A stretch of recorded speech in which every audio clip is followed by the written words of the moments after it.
Assalamualaikum warahmatullahi wabarakatuh. Waalaikumsalam warahmatullahi wabarakatuh. Alhamdulillahirrahmanirrahim. Pada sore hari ini kita akan kembali di acara Tasqif Ramadan. Nah, bersama siapa? Saya Kurnia Budi Rahayu dan teman saya Mal Octavia. Nah, insya Allah kita pada sore hari ini akan membahas terkait dengan sholat Idul Fitri ya, Kak. Masya Allah, udah mau Idul Fitri aja Nah, ya. iya betul. Nah, berhubung ini tuh udah memasuki akhir Ramadan ya, jadi kita akan juga perlu tahu ya fikih terkait dengan sholat Idul Fitri, supaya nanti pas sholat Idul Fitri ya kita mantep gitu, udah Betul. tahu ilmunya.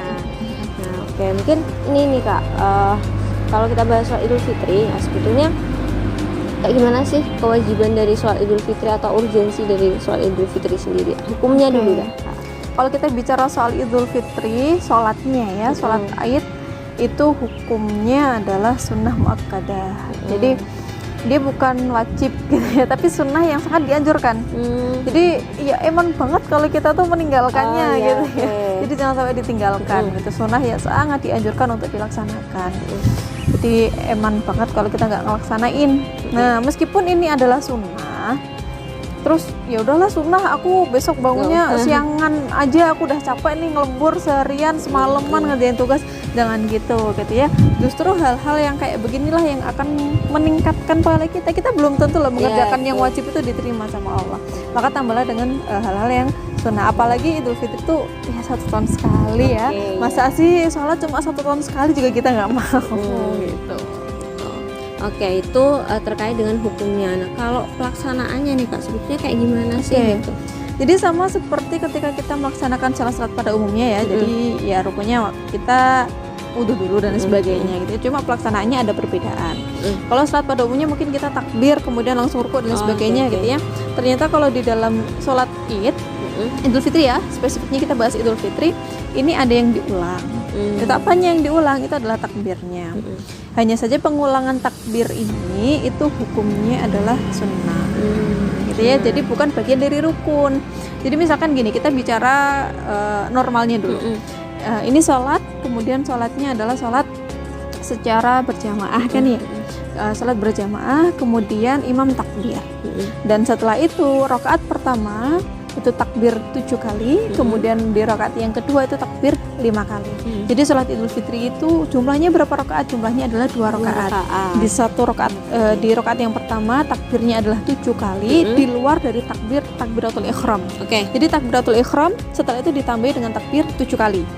Nah, di rakaat yang kedua itu ada takbir qiyam, kemudian ditambah dengan 5 kali takbir. Takbir qiyam itu ya takbir yang ketika kita bangun dari sujud itu loh. Jadi Allah Akbar kan kita bangun. Habis itu ditambah dengan takbir lagi 5 kali gitu. Nah, jadi niat, kemudian takbiratul ihram, ditambah takbir 7 kali, baru setelah itu nanti baca Al-Fatihah, baca surat Al-Quran gitu ya, atau surat pendek atau misalkan ayat-ayat di dalam Al-Quran. Setelah itu gimana selanjutnya? Ya sama seperti sholat pada umumnya, ruku, i'tidal, sujud, duduk iftirash, kemudian sujud lagi, kemudian bangkit dari sujud. Nah, setelah bangkit dari sujud, kemudian takbir qiyam tadi ya, kemudian ditambah dengan takbir 5 kali.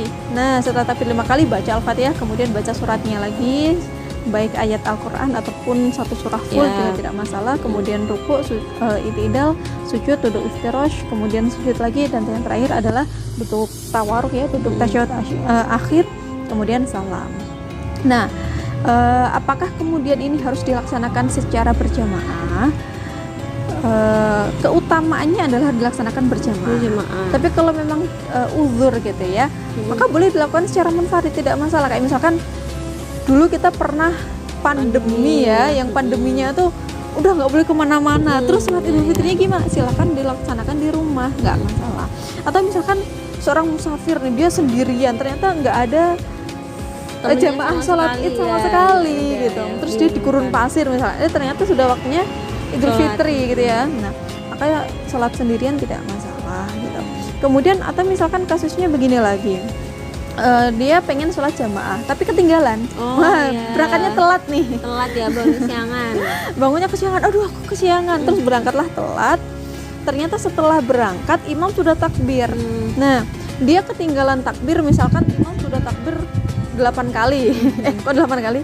7 kali ya. 7 kali itu wah gimana nih gitu ya. Atau misalkan dia ketinggalan 5 kali, tinggal sisa 2. Dia ketinggalan 4 takbir tinggal 3 gitu ya misalkan, maka dia tidak diwajibkan untuk mengulang takbir.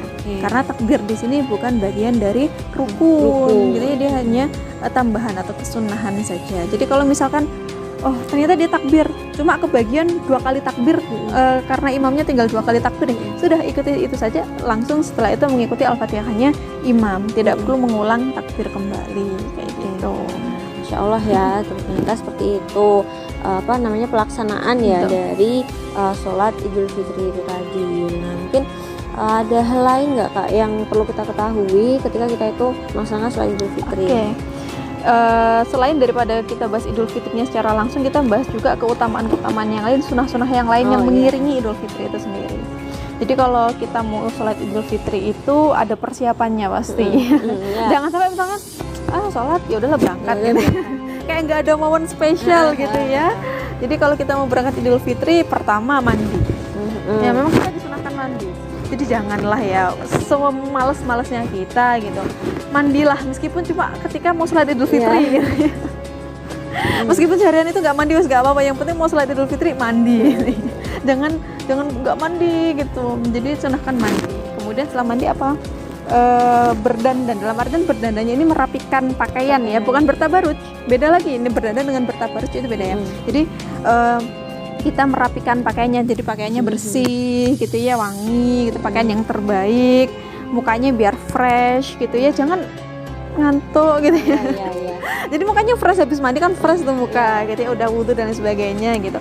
Kemudian berias dengan penampilan yang terbaik dan yang paling rapi gitu, bukan bertabarut yang sampai kemudian berdandan menor itu bukan ya, tapi rapi, bersih, indah itu rapi lah ya. Rapi gitu. Kemudian berangkatnya melalui jalur yang berbeda dengan kepulangan. Nah ini sunnah. Jadi misalkan kita sholat di Masjid Al-Hikmah UM gitu. Berangkatlah lewat gerbang Semarang misalkan. Nah pulanglah lewat gerbang Veteran Surabaya atau gerbang Ambarawa gitu ya misalkan. Jadi ada perbedaan jalur gitu. Ini sunnah karena juga bagian daripada syiar bahwasanya oh ternyata kita sudah melaksanakan sholat Idul Fitri. Ini adalah momen sudah Idul Fitri dan sebagainya. Kemudian kesunahan yang berikutnya adalah ketika kita berangkat menuju masjid atau menuju tempat sholatnya gitu ya, entah di tanah lapang ataupun di dalam masjid, disunahkan untuk berjalan kaki. Jadi tidak menggunakan kendaraan meskipun kita boleh. Jadi ini sunnah ya. Waduh, rumahku itu Batu, tapi aku mau sholat di Masjid Al-Hikmah UM. Jalan kaki dari Batu ke mana? Ya nggak begitu juga gitu ya. Tapi ketika kita memang tidak berhalangan untuk berjalan kaki, maka lebih baiknya kita berjalan kaki karena ini bagian dari sunnah gitu. Jadi berjalan kaki menuju tempat sholat. Kalaupun berhalangan misalkan jauhnya rumah atau misalkan kakinya sakit dan sebagainya gitu ya misalkan, maka ya boleh gitu. Hanya saja keutamaan sunnahnya yang tidak dapat. Tapi kalau menggugurkan sampai dosa gitu ya, dosanya itu enggak gitu ya, enggak sampai menghilangkan pahala juga. Kemudian keutamaan yang lain juga ketika kita sudah selesai sholat Idul Fitri, maka mendengarkan khutbah. Nah, meskipun ketika kita tidak mendengarkan khutbah itu ya sudah sah-sah saja karena khutbah di sholat Idul Fitri itu bukan bagian dari rukun. Beda dengan sholat Jumat. Kalau sholat Jumat nggak ada khutbah nggak jadi sholat Jumatnya gitu ya.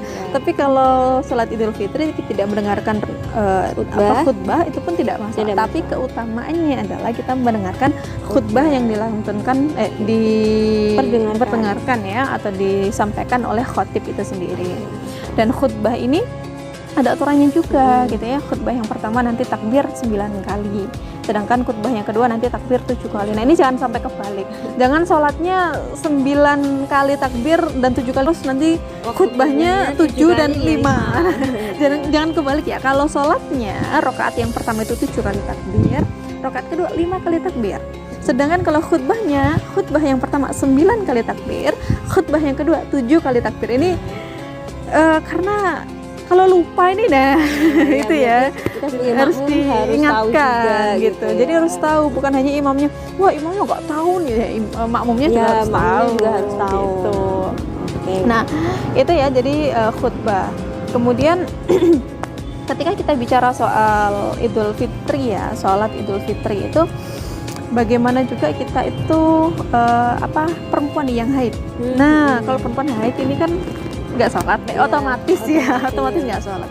Tapi silakan kemudian ajak perempuan-perempuan yang haid untuk keluar, untuk minimal mendengarkan khutbah, gitu ya. Jadi di lapangan itu bukan kok selfie, main HP dan sebagainya, bukan ya. Bukan juga kemudian bercanda dengan teman-temannya, tapi memang fokus mendengarkan khutbah itu sendiri. Enggaknya dapat sunahnya lah ya. Gitu. Meskipun nggak bisa sholat, tapi ada sunah-sunah yang lain yang Iya, dikerjakan. yang dikerjakan. Gitu. Ada satu lagi, kira-kira apa yang lupa? Apa ya, Kak? Memohon maaf, meminta maaf. Ya, silaturahmi. Nah, jadi kalau bicara soal sebelum berangkat namanya sholat Idul Fitri itu kita disunahkan makan dulu. Oh, makan Nah, dulu, ini ya. sebagai syiar bahwasanya puasa kita telah usai gitu. Oke. Puasanya sudah usai, sekarang adalah hari Idul Fitri dan kita boleh untuk makan, berbuka gitu ya. Maka minimal kalau Rasulullah dulu itu menyiapkan kurma. Jadi sebelum beliau berangkat sholat Idul Fitri, makan kurma dalam jumlah ganjil 1, 3, 5, 7 atau berapa gitu ya. Tapi jangan juga sampai makan misalkan 31 kurma ya, kebanyakan gitu. Secukupnya ini ganjil gitu ya, yang cukup untuk kemudian ya digunakan ngemil atau apa gitu ya, makan kurma. Kalau untuk silaturahmi saling memaafkan itu sebenarnya tidak ada dalil, tidak ada kesunahan. Cuma ketika kita lagi momen Idul Fitri itu kan lagi bahagia ya, hatinya tuh lagi legowo gitu dan sebagainya. Jadi memaafkan, momen-momen untuk kita saling meminta maaf dan memaafkan. Insya Allah ya, insya Allah itu tadi rangkaian dari sholat Idul Fitri dan juga keutamaan-keutamaannya.